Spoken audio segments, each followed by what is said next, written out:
All right, Mayor, why do you think you're the better Republican candidate in this race as we're just days away from the voters deciding? In my campaigns, I've been going door to door throughout the city. I've been getting a very positive feedback.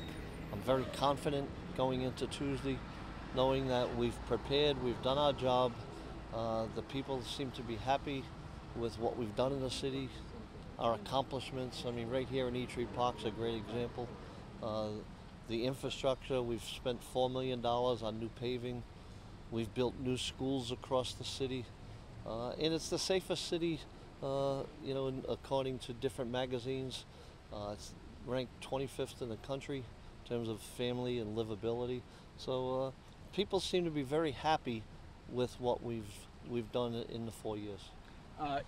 You mentioned there were small tax increases, right? One of the times we talked was about a year into your term where you had to raise taxes, said you inherited a budget deficit. Is that part of why you think things went sour with your predecessor and his wife? Well, you know what? When a new coach takes over the team, you do what you have to do to fix it and move on. And that's exactly what I did. I mean, my predecessor and I were great friends. I stood with him for many, many campaigns that he ran. I stood by his side. The negativity that's coming out in this campaign is not me. That's not my style. I'm not an attack type of person. I just do the job. It's come from that side, and they think that that's the way that they can unseat me, like they did to the former speaker. And I feel that it's backfiring on them. They're pretty desperate at this point, based on what people are telling me as I go around the city.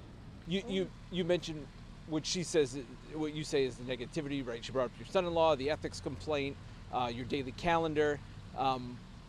Do you think that she has anything to run on?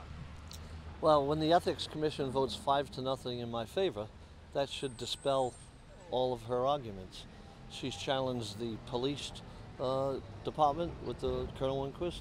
She's challenged the fire department with the hiring process, and each one of the fire chiefs that have worked under my administration have confirmed that I had nothing to do with any hiring and that it's strictly a union matter. She questioned the superintendent in the policy of hiring practices in the school department. She's attacked my family. She's attacked my name. And it's her style of being negative and attacking me. And I've tried to be mayor. I'm continuing to be mayor.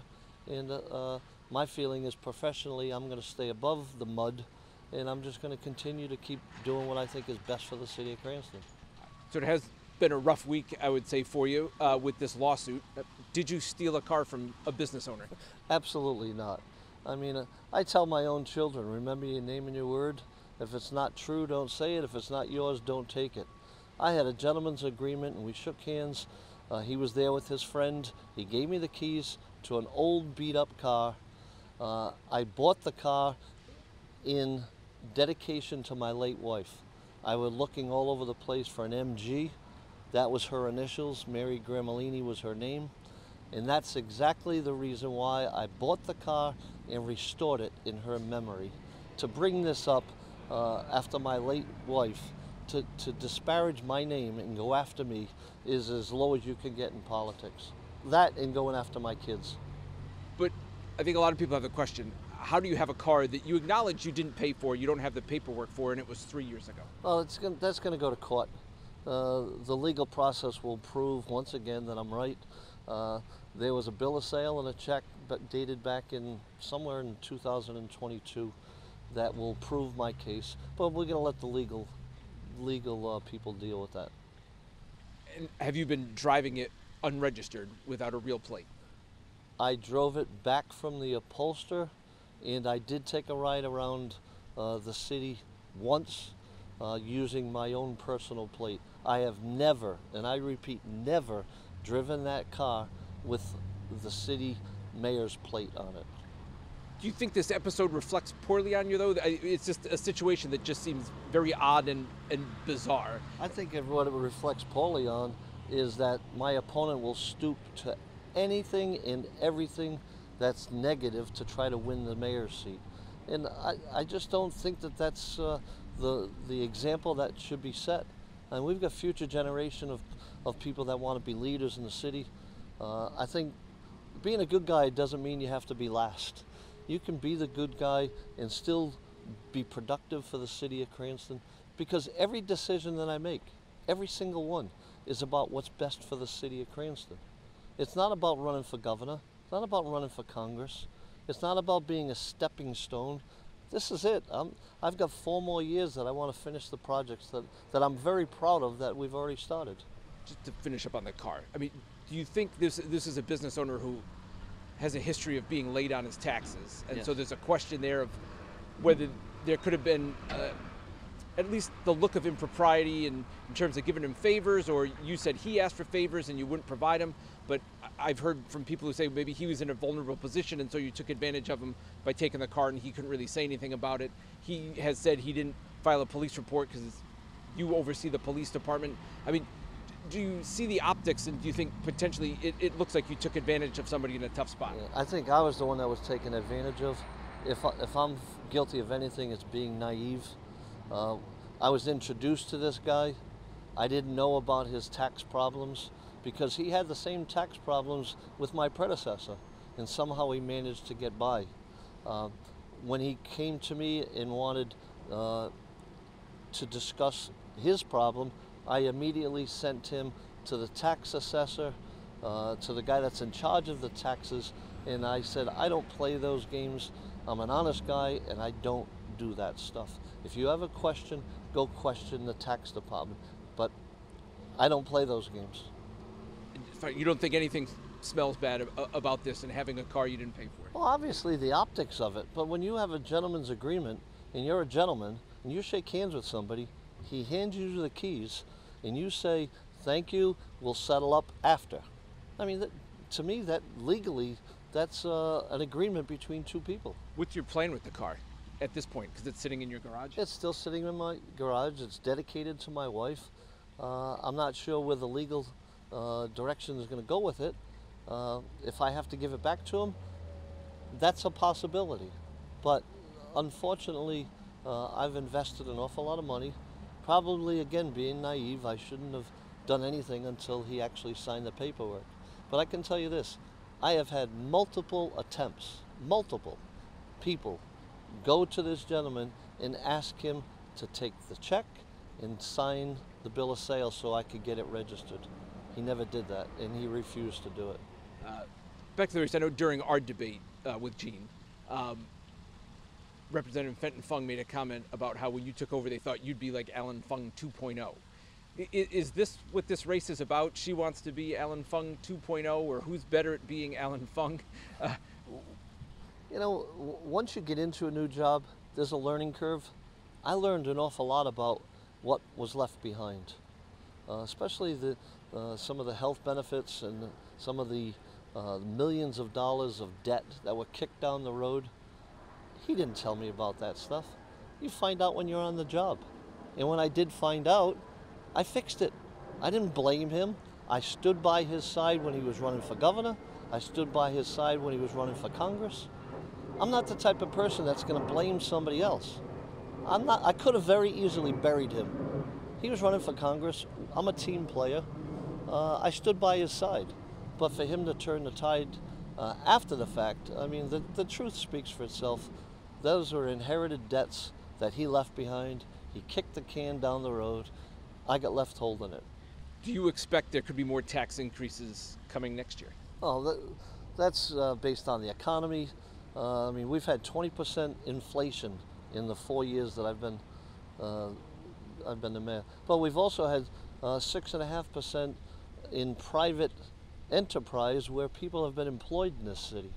So the city's building, the city's going in a great direction. And the best thing about it is, even though I kept quiet, I solved the problem of the budget. I fixed the budget.